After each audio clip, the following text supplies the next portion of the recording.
vya hadithi kama nilivyokuambia mimi nilikutana nacho. Huenda umekutana na magazeti yanayozungumzia habari fulani. Ninaamini watu wa Runzewe wanapenda michezo pia. Wanapenda kusoma magazeti ya michezo na mambo mbalimbali. Kama unavyofahamu, ukipenda kusoma kitu, mtu kukubadilisha kutoka mahali hapo, itabidi atatumia nguvu kubwa sana kukutoa mahali hapo. Kwa hiyo umeweza kukutana na vitabu vya aina nyingi, vingine ukavipenda katika maisha yako, na huenda bado unaendelea kuvisoma. Na huenda ulisoma kurasa moja ukatunza, ukapata tena kingine kitamu zaidi.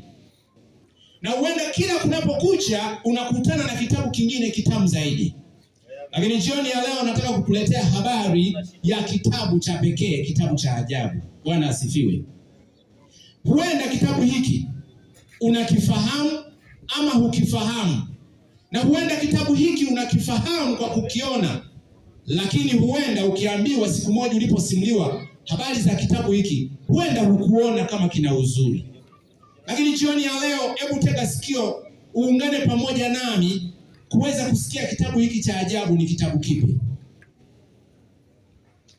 Na kwa nini kinaitwa cha ajabu? Sikiliza. Biblia inamweleza Mungu